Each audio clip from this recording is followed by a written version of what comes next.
Hey, what's up, everybody? So it looks like we're finding out the real reason that Darth Vader cut off Luke's hand at the end of Empire Strikes Back. Who knew this was a thing? But we're going to talk about it right now. You're listening to Head to Head, a Star Wars podcast. Two fans, two generations, all things Star Wars begins now. All right, hello, everybody. The first thing that you're going to notice is that Daryl's not with me tonight. That's right. Unfortunately, he had to go out of town. So I'm stuck with you guys solo. But you know what? I consider that a blessing. I love it when I get to talk to you guys one-on-one because, let's face it, it's a lot of fun. It's nothing I would rather do on a Friday night. But let's get right into this. We got Ronaldo with us. We got Joanne with us. So we've got a couple of people with us right now. Tonight's show is going to be a little bit different because, might have been like a couple hours ago, I had read that in the new issue of the Darth Vader comic, they revealed the real reason why he chopped off Luke's hand at the end of The Empire Strikes Back. Now, as I said in the intro, I didn't know this was a thing.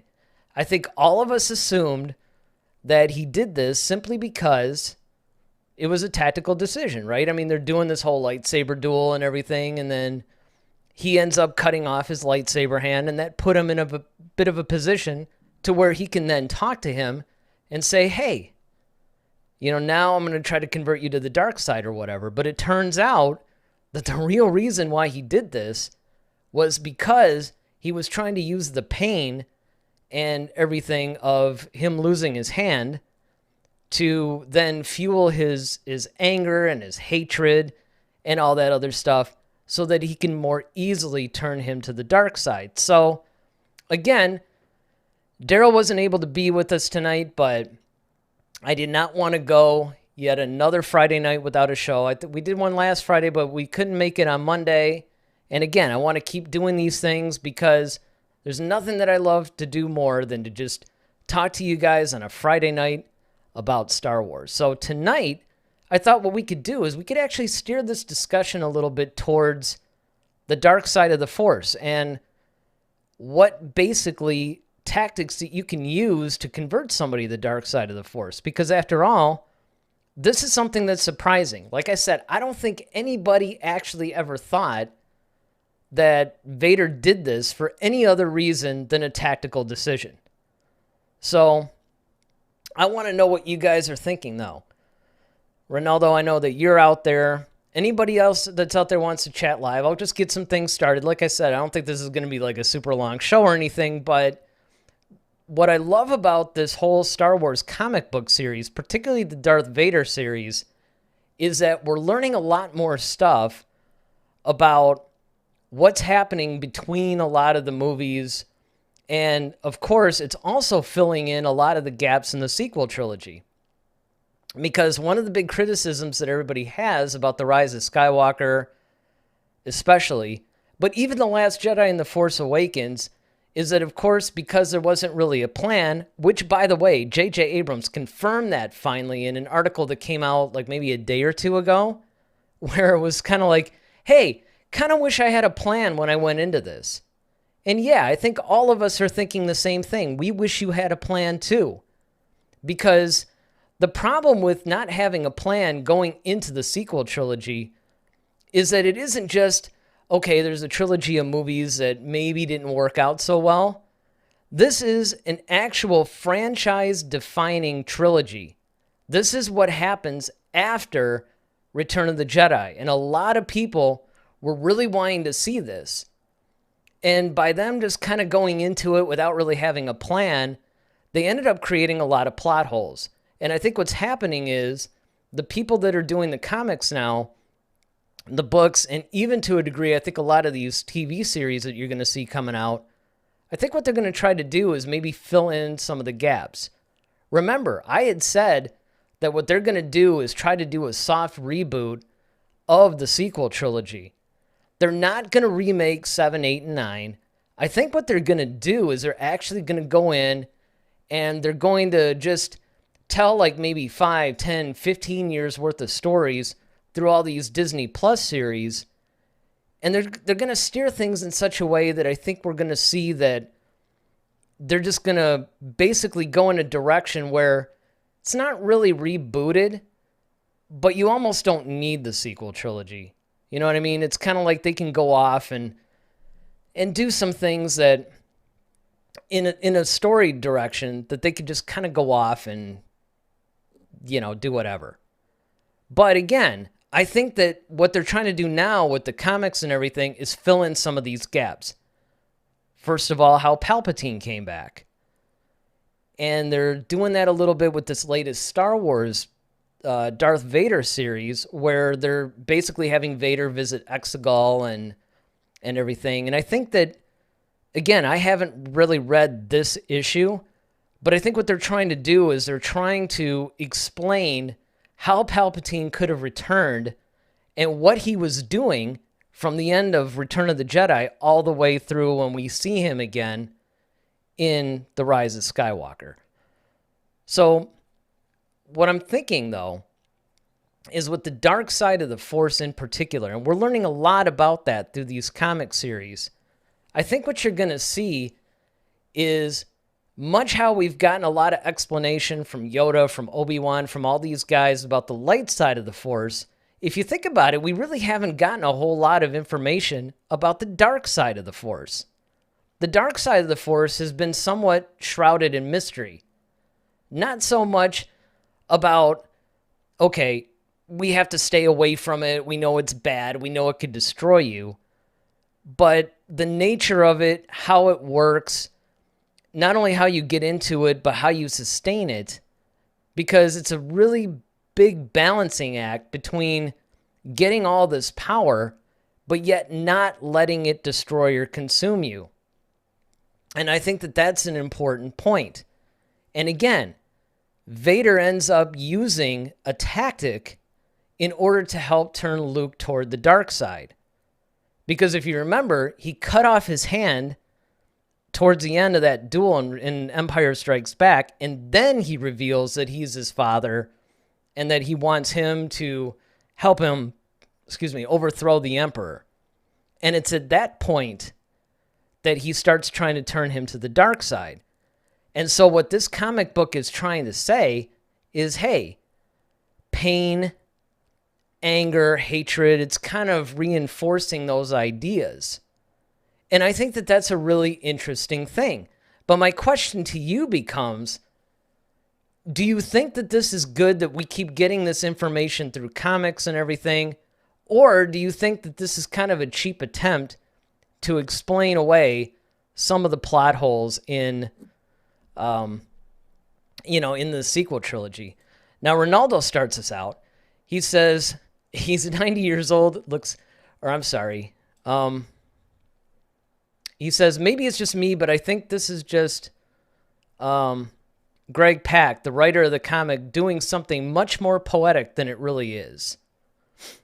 Trying to get that comment up there, but it's not cooperating with me. I agree.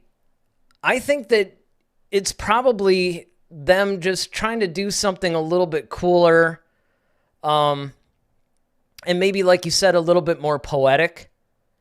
Ronaldo goes on to say, I don't mean to say it's not cool. I think it is, but it seems like it's a bit of a stretch. And I agree with that. I agree that it is a bit of a stretch. And that, it's one of those things to where it's almost like they're trying to take all this stuff. Because keep in mind, The Empire Strikes Back has been around for decades now. This isn't like one of the sequel trilogy movies that just came out. I mean, this has been around for a long time.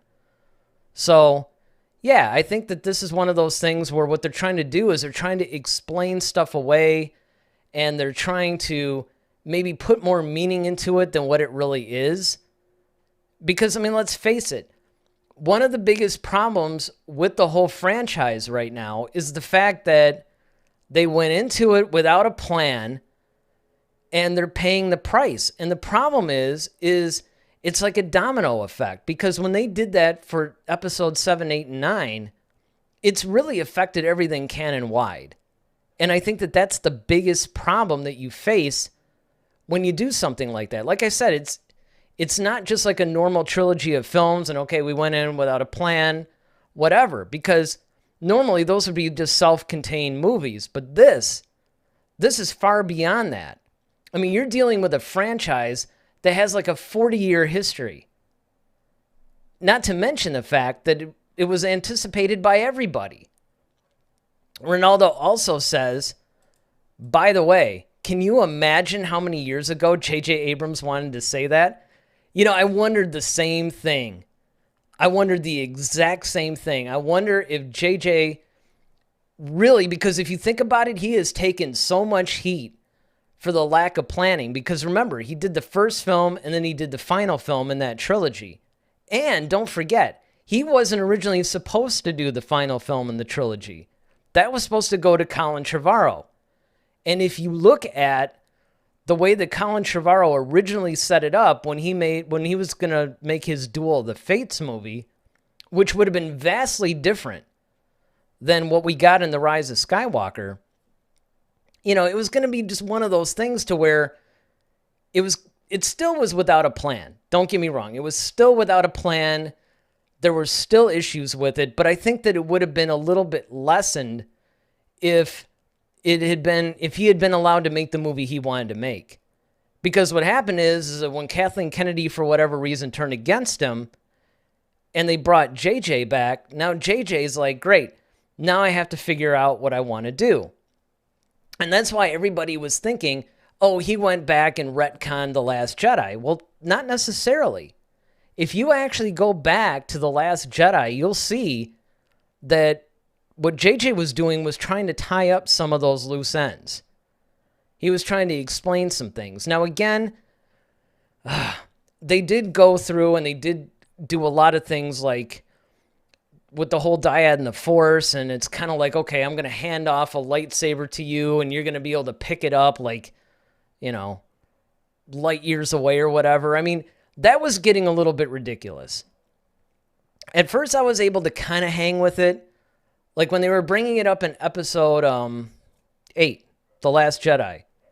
When they did that, you could see that what was happening was they were getting some visions of where each other were. Or maybe, you know, you had the water splashing from Ahch-To into Kylo's face. You had some of these things. But what was happening in episode 9 is things are falling on the floor and he's able to see it and he's in another planet.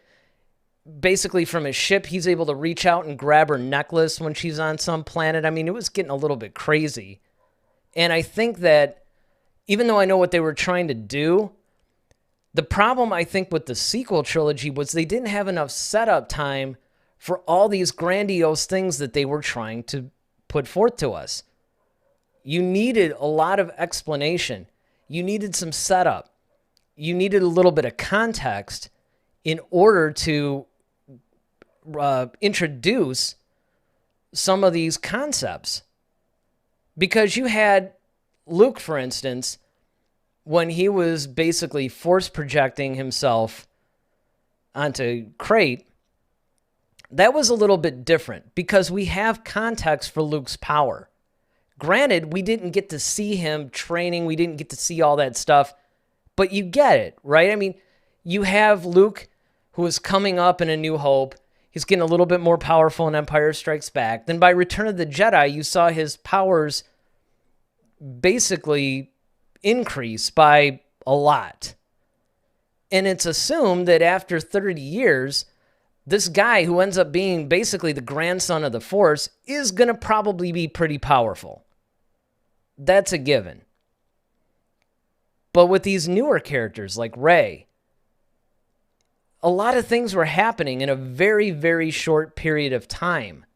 And I just don't feel like they gave enough context in order to explain some of these insane force powers that they were starting to get.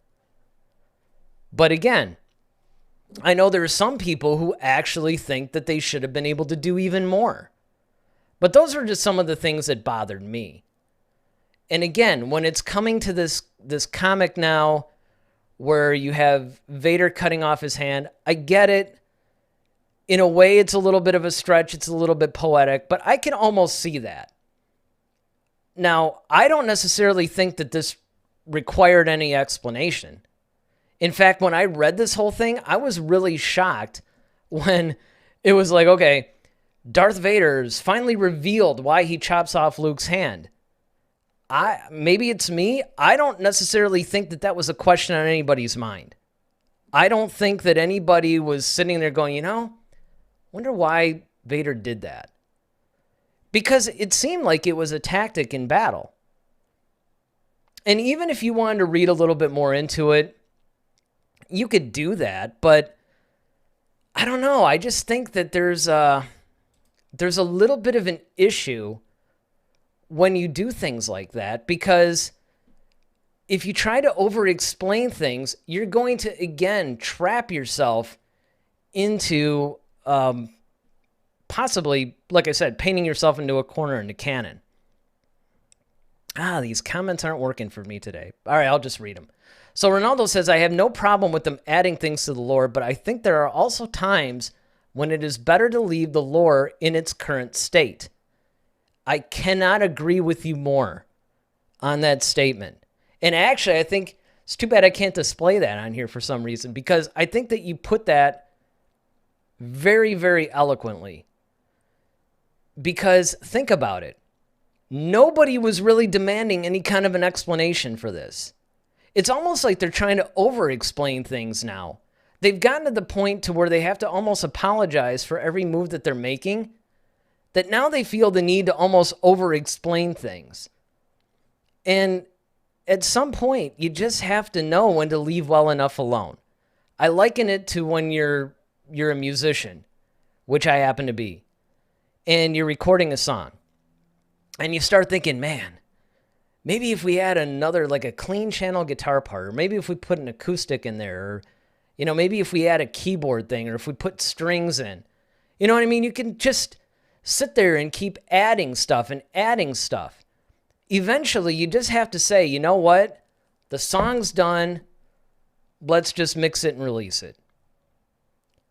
But there's always that temptation to keep adding things. Look at what George Lucas did with the special editions. Now, I do think that some of the special edition changes were not only good, but they were needed. I can make the argument that some of them were needed. I know people are bashing Lucas for the special editions, and there's a lot of people that really want the theatrical versions back. I'm not one of those people. And I'll tell you why. It's because a lot of the changes that he made added a lot of context that was missing. Now, I understand when people are like, well, they didn't need to add, more digital stuff as far as like crate dragon bones and things like that. I get that. I understand that. But I do think that when they added more to Mos Eisley, when they filled in maybe with a few more creatures and stuff like that, it enhanced it. Because remember, a lot of the reasons why they couldn't do it in the first place was budgetary. They just didn't have the budget to have enough extras or people in costume or whatever it may be. Another great example, even though the CG was kind of bad, it was the Jabba and Han Solo scene. Because you really saw how Jabba felt almost like a father figure to Han Solo, and that added to at least his viewpoint of a betrayal. Because that's how he saw Han. He saw Han as betraying him. That really wasn't the case, but that's how he saw it. And of course, we know that Han was trying to get the money back to him, but he just kept getting sidetracked. But again, it added context. Another one, the Wampa scene in the beginning of The Empire Strikes Back. The fact that they extended that was way better. And again, I know people can make arguments like, well, I don't necessarily think that was needed or whatever. And it's true. I mean, the theatrical versions did, to a large degree, stand on their own. But I do think that a lot of the changes did add the necessary context that enriched the experience. Now, there were some really bad things that were added too. Like that atrocious band at Jabba's palace thing. It wasn't so much that they added it, they just changed everything around. I actually prefer the original version of that.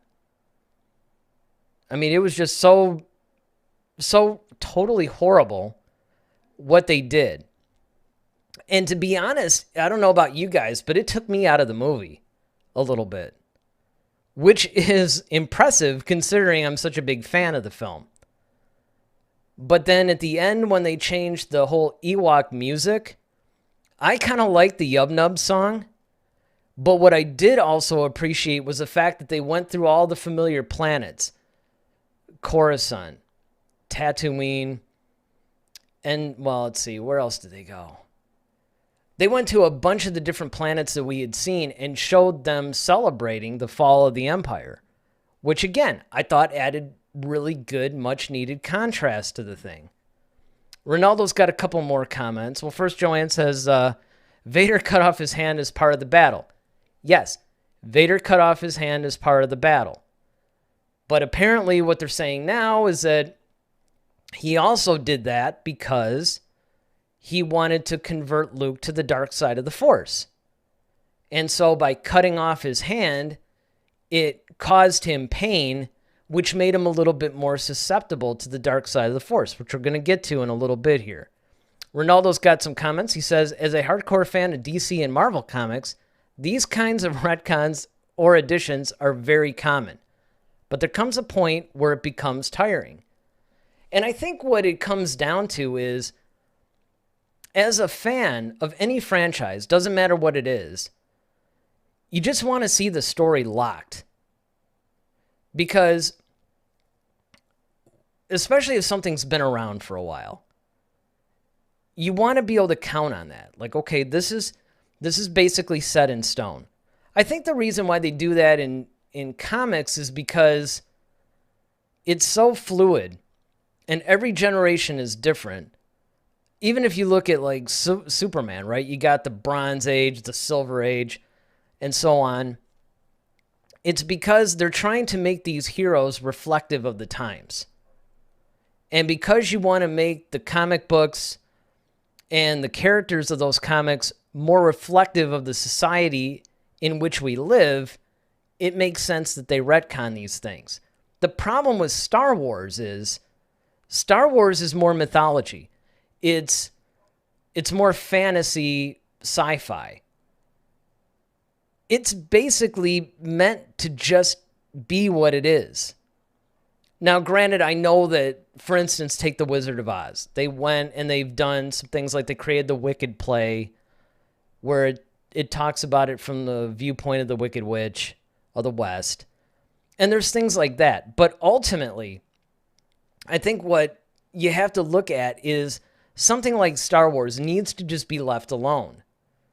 Now, you can add to it. You can add things all around it. But to make changes to the core storyline is dangerous. And Lucas, being the creator, had the right to do it. And again, in a lot of cases, I actually agree with what he did. But I do also see some problems. And of course, he had this whole thing where he wanted to continue to tinker with it. And that was dangerous too, because it's like, stop. At some point, you have to lock it in. And now they're going back and they're trying to explain things about the original trilogy, which, as Ronaldo, you've pointed it out, I don't think that it's really 100% necessary to keep doing this. Ronaldo also goes on to say, and I think Star Wars comic books and novel writers must learn not to make the same mistake. And that's it. I think what happens is that because you have this continuity, because you have this, like I said, 40 years of story and you want to expand it, there's a temptation to go back and try to over-explain certain events. Now, again, I don't know if I haven't read the issue yet. So number 12, I think, came out like within the last couple of days. And I subscribed to it. So I have the issue. But at least I have it ready to download. But I haven't gone through and read it yet. I'm actually kind of behind. I haven't watched the last couple episodes of The Bad Batch yet. Monday, I'm hoping to have Daryl back and we'll review episodes, what are we on, 4 and 5? Or 3 and 4? Probably 3 and 4. Hope to do that. But I'm falling behind a little bit on my Star Wars stuff, I have to admit, right? I'm still only like halfway through the High Republic novel. I still got the second Thrawn novel I got to read. So I am admittedly falling a little bit behind, and consequently I haven't read this latest Darth Vader issue. But I wanted to talk about it tonight because I think that there's a lot of different ways that we can discuss this. There's a lot of different things that are in this, even not having read it yet, where it relates to the dark side of the Force, where it relates to this constant need to keep expanding on the franchise. I just think there's a lot of things that we can address in this because other people are probably going to go and they're going to talk more about Vader actually doing this and what it means and all that. I want to talk about some of the bigger issues. I want to talk about how this could actually affect the franchise going forward.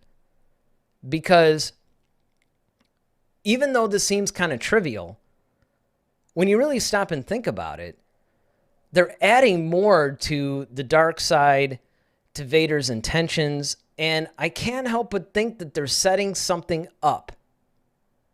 I don't think any of this stuff is happening by accident. Just like I thought back in when they were making the sequel trilogy that nobody was minding the store, so to speak, and they're just making it up as they go along. That was true. And JJ, of course, all but confirmed that in that article that came out a couple of days ago. But now I think that a lot of things are deliberate. I think that they're really starting to get a direction and they're really starting to figure out where exactly they want the franchise to go. The question is, will we, as the fans, be on board with this? Because last week we talked about Dave Filoni getting the promotion to executive creative director at Lucasfilm. Now, it turns out that he's actually had that position for quite some time. It's just that an overeager fan happened to look at the Lucasfilm website and put it out there, and people just didn't really realize it. But apparently he's been in that position for a little while. It's not as new as we thought it was, but it does actually demonstrate that there's a lot going on behind the scenes at Lucasfilm. And of course, there's rumors that are starting up again. Oh, George Lucas is going to come back and he's going to make a trilogy, all that stuff. But you have to look at what they're doing in Lucasfilm because this is what's going to affect where the franchise is going. And that's where you see here where something as trivial as why Vader chopped off Luke's hand, even though it doesn't seem like that big of a deal, it shows that they're starting to try to form something out of all this, which I think is going to reflect where they want to go with this. Ronaldo also says, especially considering that the Star Wars continuity is much smaller than DC or Marvel's, and it's easier to control. Then he says, going back to the sequels a bit, I want to ask you this, Eric. Do you think fans should really continue to be surprised when news like this comes out? I mean, Daisy Ridley said it, John Boyega said it, Rian Johnson said it, and now Abrams said it. Why don't we forget what happened with the sequels and move on? If you love them, great. If not, great. These are all good points.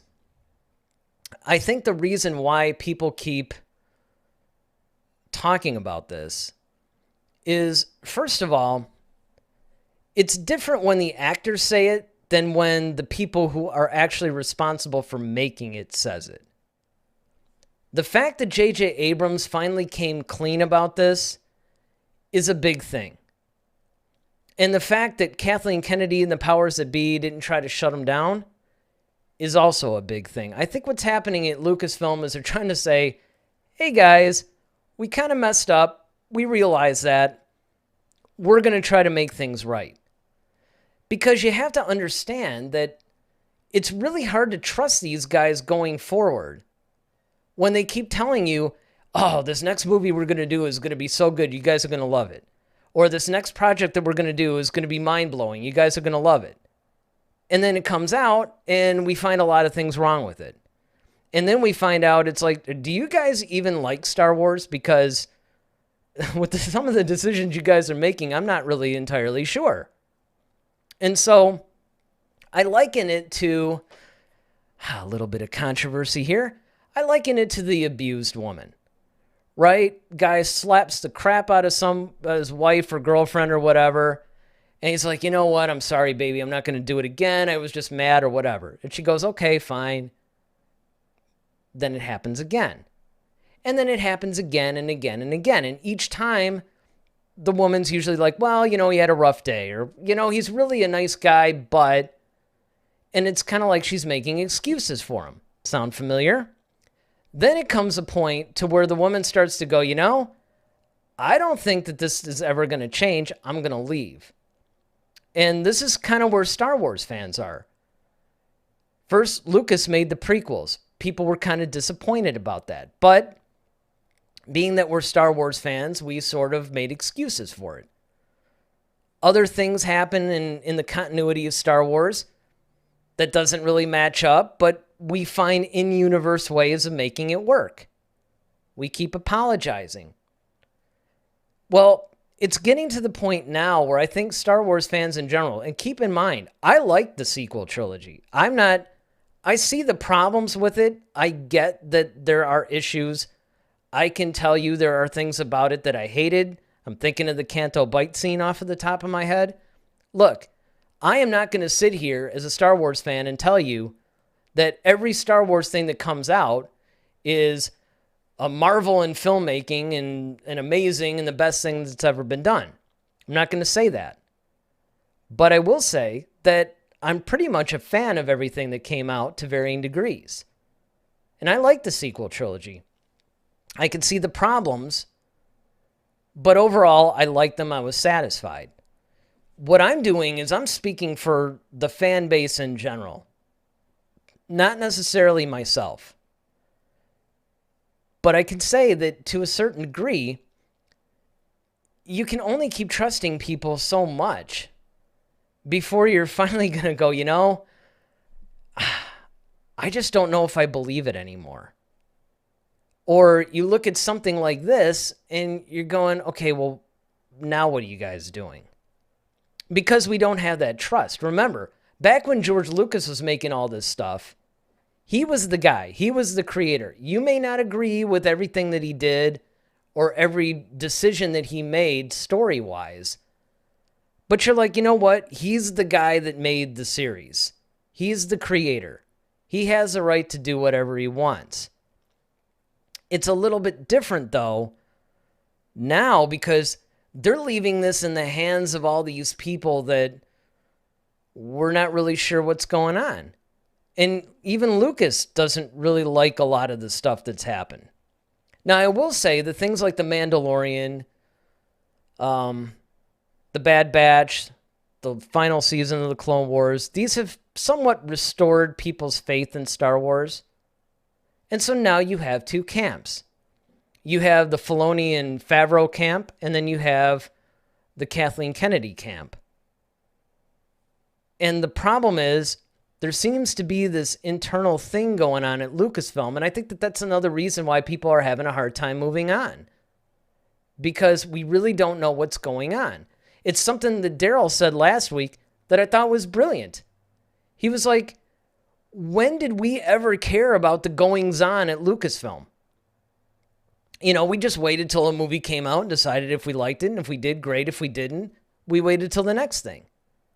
Now you got everybody going, ooh, who's the creative director? And, oh, who's the head of the story group? And, all these things like that. Like, who's the accountant? We never cared about any of this stuff before. We care about it now, though, because we're starting to see that some of these decisions are affecting the franchise as a whole. And they're not always affecting them in a positive way. Now, I'm the type of person, the type of fan that I am, is I usually, because I love Star Wars so much, and it's not that I'm one of these Star Wars guys that are just like, everything Star Wars is great. It's not so much that, but I can find something good in just about everything Star Wars related because I love the world so much. I like being in that world. I think it was Leslie Headland that said, I just enjoy being in that world. When I go see a new Star Wars movie or I watch a new series or a new episode of maybe one of the animated shows, I just enjoy being in the world. Honestly, I'm not looking at it through like a critic's eyes. I'm being immersed in that world. And I think a lot of us are like that. And I think it's a shame that people have gotten so toxic as far as the fan base is concerned, you know, to the point where people are attacking people because they liked something. I mean, that's crazy. Ronaldo says, I mean, probably the sequels will end together with the Hobbit trilogy or the Fantastic Beasts and where to find them films as the least loved brother of the saga. So basically what he's saying is the sequel trilogy will be kind of like the Fantastic Beasts and where to find them is to Harry Potter, or the Hobbit trilogy is to Lord of the Rings. And I totally agree. I think you're 100% correct on that. Because there's still something redeemable about the sequel trilogy. And I think when people look back on it, it's almost like the way they look back on the prequels. If you remember, when the prequels first came out, people were kind of tough on them. I mean, not to the level that they were about The Last Jedi or something, but, you know, they were still pretty tough on these things. But the way that they are now about the sequel trilogy, I think it's going to be kind of like the prequels, but, you know, in 10, 15 years' time. I think people are going to look back and realize, yeah, it's not as bad as I thought. But what I want to get into a little bit, Joanne says, Luke loved his father and he felt he would come back. When Vader cut off his hand, his pain was in part that he was wrong about good still being in Vader. That's a possibility. But he still thought that there was good in Vader the whole time. Granted, I mean, when your hand's being cut off, you're probably going to maybe doubt that a little bit. You might question that. You might wonder about that. Like, well, I don't know if this guy's really all about it or not. But you have to remember that I don't think that Luke really sensed the good in Vader until toward the end and after that. And you also have to remember that when Vader revealed himself to be Luke's father, I think that that's really when you started to get that tug-of-war feeling. Because up until that point, he just looked at Vader as just this evil guy. This evil guy, by the way, that killed his mentor. It wasn't until Vader revealed himself to be his father that now there's this little mental tug-of-war going on where it's kind of like, okay, I kind of hate this guy, but, you know, he's my dad. So, I don't know. That's when I think he started wanting to find good in him. And look, that's a natural part of life, right? If your mom or your dad is not that great, it's natural for your parents to love their children. And it's natural for a kid to love their parents and look up to them. And so when one of the parents doesn't live up to that standard, it causes a little bit of an emotional turmoil in the child. Because on one hand, the child wants to look up to the parent, wants to respect them, wants to love them.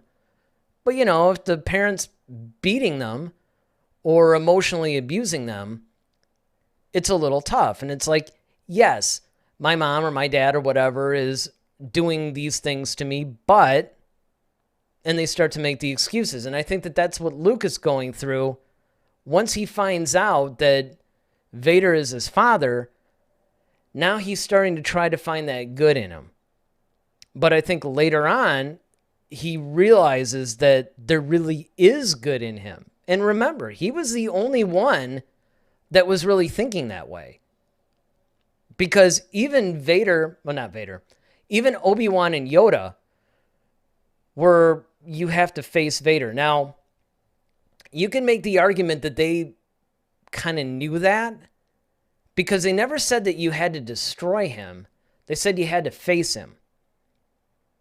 And I think that that was basically in lieu of the Jedi trials because they knew that Luke would be conflicted.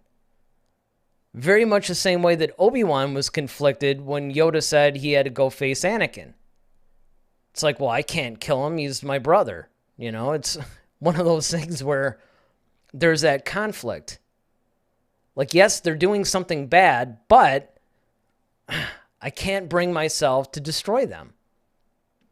And so I think that what you have to look at is the fact that Luke did not actually have those feelings until after it was revealed that Vader was his father. Then he started having that conflict. But I don't really see that happening before. Let's see what else we got. Ronaldo says, it's sad because I like the sequels and I totally love Last Jedi, but if I were to replace Last Jedi with a well-planned trilogy, I would. And that's it. You love it based on what we had, but imagine what it could have been. Now, again, you have to be careful about that because we don't know what it could have been like. Like, for instance, we look at the Duel of the Fates thing.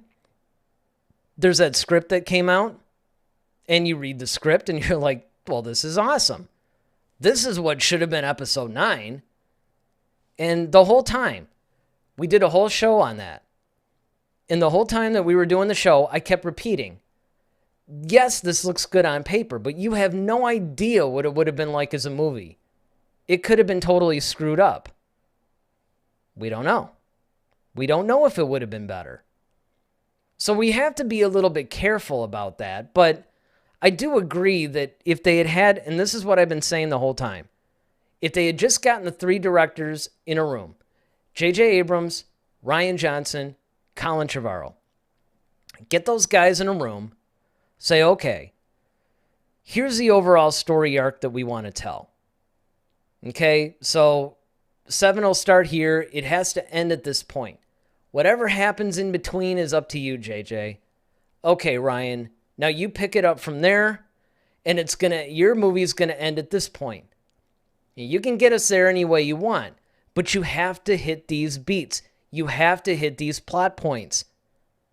That's what planning is all about. I'm not saying that everything had to be detailed and outlined, but you had to have at least an overall story arc and just tell each of these directors, like, look, for your beginning, middle, and end, you have to hit these basic points. And you can do whatever you want within the movie, and you can get there any way you want to get there, but you got to get there. The problem is, and this is what I've been telling everybody, is look, this is like a choose-your-own-adventure thing. JJ makes his movie, and then Ryan comes in and picks it up from there and pretty much does whatever he wants. And then it's up to the poor sap that has to do 9 to try to actually pick it up from there. And the problem is that you end up with movies that are kind of all over the place from a narrative perspective. And again, I too really enjoyed The Last Jedi. I thought that it was really, because Star Wars fans are partially to blame for this too. They keep saying, well, you know, episode 7 was too derivative of 4. You know, take chances, take risks, don't be so safe. Well, along comes Rian Johnson. Well, he wasn't safe.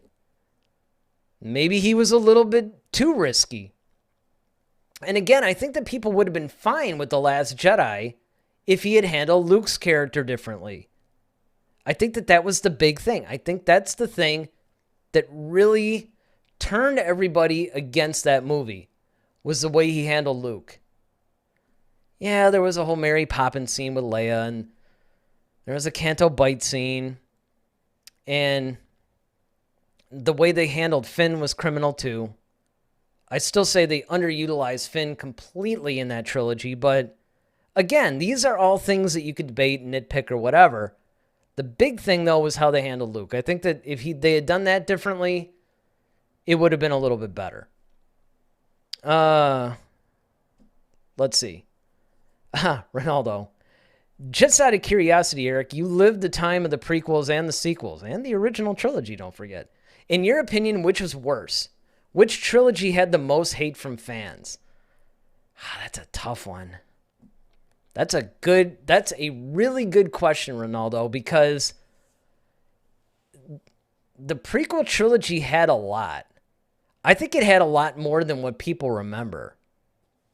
But I'm going to still go with the sequel trilogy. I think that had more.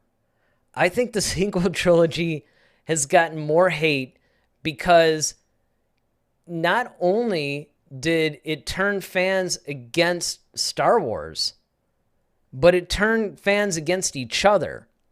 And that was something that wasn't quite the case during the prequels. I mean, first you had the people that were laughing at you because you were a Star Wars fan. But then you basically, if you'd said, oh yeah, I really loved Attack of the Clones or something, nobody was going to send you death threats. Nobody was sending Lucas death threats. Oh yeah, they'd say, oh, you ruined my childhood or whatever. But I mean, you did not see the level of toxicity and hatred that you saw during the sequels.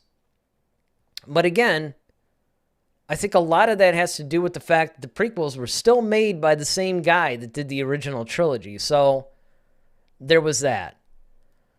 Ronaldo says, by the way, I've always believed that if Ryan had directed all the sequels, we would have had more connection with the prequels and the original trilogy. It seems he likes the prequels. Yes, one of the things that I loved that he did was that line where Kylo was like, well, maybe we should get clones. And then, of course, to hear Luke Skywalker utter the name Darth Sidious, I thought was awesome. And so I agree. And again, this is another thing that I have often said, and you can, whether it was JJ or Ryan, doesn't matter. If you had one guy that did all three movies, I think it would be better because that's another common thread to the prequels. George Lucas did all three of them. You can even go back to the original trilogy and say, well, George did the first one, and yes, he turned it over to two different directors for the second and third one, but he still maintained control. And he still created everything, wrote everything. He just turned it over to somebody else to direct them. But I think that these are some of the things that you have to look at when you compare them, because it really is kind of apples and oranges when you start to do this. You start to realize how many differences there are between each of the trilogies as far as like what the circumstances were.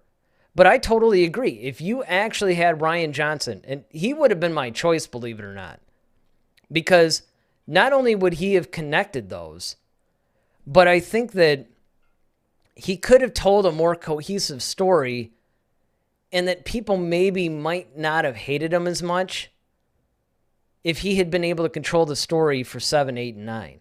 And I honestly think that he might have been able to give people what they want. Now, here's what's going to be interesting. Nobody has said that his trilogy of Star Wars films has been canceled. In fact, Brian himself still says, nope, I'm still going to make my trilogy. I mean, it's not going to be anytime soon, but I'm still going to make it. So we're going to see now, at least we hope, what will it be like if Rian Johnson gets to tell an original story within Star Wars and he gets to make all three movies? I think that more than anything is going to tell us whether or not it would have been better off if he had just made the entire sequel trilogy. Ronaldo also goes on to say, J.J. Abrams clearly just wanted to take original trilogy into account and ignore the prequels. I think the most he would have done are little references. Yeah, I agree, and I think that that's because... But I think that was a creative choice, though. I don't necessarily think that he was doing that so much consciously, although there were certain things about the prequels that I know he didn't like, but they were the same things that we didn't either. The midi-chlorian thing is a perfect example. He essentially kind of did away with that, but then Favreau and Filoni brought that back. And I'll go one better. I would have preferred if Favreau had done the entire sequel trilogy, with Filoni maybe helping him write it. I think that would have probably been the best thing to do.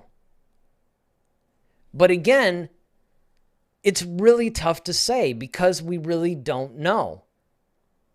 For instance, everybody was popping the champagne corks when Lucas sold Lucasfilm to Disney because they're like, yes, somebody else is going to be able to make the sequel trilogy. We're not going to get any more of those crappy prequels.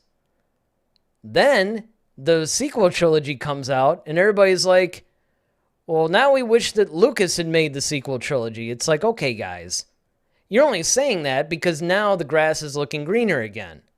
See, you can't have it both ways, and that's the problem. Joanne says, I got the Darth Maul comic, and it's good.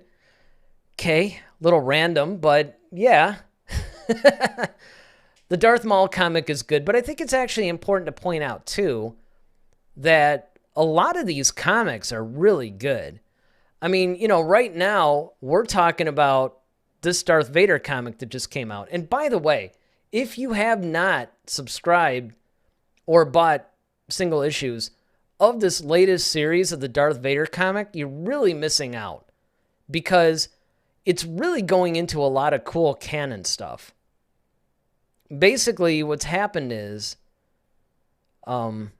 Vader found out that Luke was his son, and now he's getting revenge on all the people that knew about it that didn't tell him. At the same time, he's looking for him, and he's looking for clues. But then what's going on is that the Emperor is putting him through all these tests. And so the last issue, number 11, saw he decided to go directly to Exegol, and he was going to destroy the Emperor flat out. Of course, the Emperor, he was prepared for this, and he ended up basically showing Vader, like, no, I am still the powerful one. But it's just really cool how they're handling this. Now, apparently, and this is what's really strange to me, I was looking at some of the comics, and there's also a crossover. I'm not sure if it's this one, number 12, or if it's something else, but they had this whole, and I did a show, ironically, it was when I did another solo one, where they're doing this bounty hunter series that's supposed to lead up to the Book of Boba Fett, and it's basically talking about Vader going to the bounty hunters or something, and it's where Vader first hears about Han Solo. And so I'm really looking forward to reading that one. But I wish I can remember what this stupid title was. But it's this whole, like, predecessor to the Book of Boba Fett thing where they're talking about the bounty hunters. Ronaldo, help me out. I know you know this. And if you don't, I know you'll look it up. But it's one of those things that you're really getting a lot of cool stories in the comics. I was never the guy that would read all the Star Wars comics. I read a few of them. But again, they suffered, before Disney bought Lucasfilm, they suffered from basically the same thing where the expanded universe did. They weren't really all canon. And they kind of went in all these like really weird directions. So I didn't end up getting them. But now, The Rise of Kylo Ren, great comic series. All the Darth Vader comic series are phenomenal. The Darth Maul comic series that Joanne mentioned, really good. The Obi-Wan comic series is actually surprisingly really good. And then they had a couple of one-offs too. But I'm really finding that all the comics are really good and are really giving us a lot of information that's helping, I think, fix a lot of the plot holes from the sequel trilogy. And I think, honestly, that's what they're designed to do. I think they're actually designed to help fill in these plot holes. And one of the things that I think is cool about what they're doing with this one, which is what I wanted to get into, is how they are characterizing the dark side of the Force. Now, we always knew that pain, hatred, anger, fear, these are all tools that lead to the dark side. These are the things that Sith Lords, if they're going to train somebody, will use to try to bring somebody to the dark side. Because that's why, even down to Anakin's suit as Darth Vader, Palpatine basically made that suit so it would inflict pain on him and keep him angry, keep him full of hatred. And I think Vader actually did some stuff to that as well. But what I really find fascinating about this whole thing is the fact that you have the dark side being used in a way that we haven't really seen before. Usually the master would tell the apprentice to give in to these things or whatever and use them. But in this case, we see that Vader actually tries to inflict the pain, right? He chops off Luke's hand, and then he hits him with the whole, join me in together, we can rule the galaxy as father and son, and so on and so on. So this is the first time, and you guys can correct me if I'm wrong. If you're watching this live, do it in the chats. If you're watching the replay of this thing, do it in the comments section. But this is the first time that we really see something like this. Now, what I'm actually hoping happens beyond this is maybe they go a little bit more into Vader and Luke's connection between episodes 5 and 6. So between The Empire Strikes Back and Return of the Jedi, I'm hoping that we learn a little bit more, because if you think about it, we've seen Luke's attitude towards Vader is a little bit deeper. It's a little bit more aware than it was at the end of 5. So I'm not entirely convinced that there wasn't some communication going on between those two episodes. And I hope that we get a little bit of that. And it's looking like we might with this setup. Because this scene that you guys are seeing over here is actually one of the last panels in the comic. It's almost like that's the cliffhanger. There's all this stuff that leads up to it, but that's it. Ronaldo. Thank you, Ronaldo. He says, it's War of the Bounty Hunters. War of the Bounty Hunters. That's what it was. It's a crossover comic event, which will include all currently published comics, Star Wars, Darth Vader, Dr. Aphra, and the others. Oh, and the Dr. Aphra comics. The Dr. Aphra comics are amazing. She started out sort of as a kind of like a side character in the Darth Vader comics, but then she got her own series, and she's great. But yeah, War of the Bounty Hunters, that's what it was. Tale of the Bounty Hunters, that was like a book that came out a while ago. But this is a really great example of how they're starting to form this whole story arc that goes across everything, and they're starting to connect things. So no longer are these comics just existing in their own little universe, so to speak, but they're actually trying to connect them together, so they're part of a greater story. And I think that that's what we're going to see when it comes to this thing. And I'm really hoping that we get more information on Luke and Vader's connection. But the important thing is, what are you guys thinking? Do you guys want to see more when it comes to this? I mean, is this a big deal? Do you think that it was stupid that they're making this connection, or what? Like I said, I think that the whole reason that Vader cuts off his hand, it's intriguing. I don't know if it was necessary. I think that they could have just left it alone and everything would have been fine. But I have to admit, I want to find out more now. But what about you guys? Do you guys want to know more about this or not? Definitely leave a comment in the comment section. While you're at it, subscribe to the channel. Give us a like on this video, because it really helps the channel. And of course, there's nothing more I like than talking to you guys. That's why, even though Daryl couldn't make it tonight, I'm like, you know what? I'm doing the show. I do it for you guys. So definitely subscribe, hit the like button, hit the notification bell.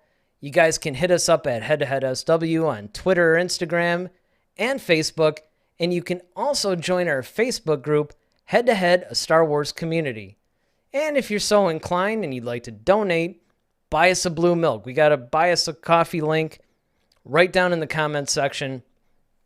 And so with that, I think that's going to do it for our show today, but looking forward to seeing you guys Monday night again at 8 o'clock. I'm thinking that we're probably going to do the Bad Batch review for these last 2 episodes, the one that came out today and the one that came out last week. So be sure you stay tuned for that one. And with that, this is where I miss Daryl. Because now I got to do this on my own.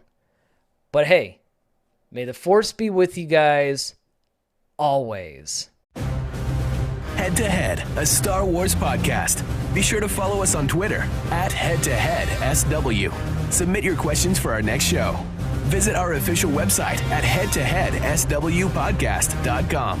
Until next time, may the Force be with you, always.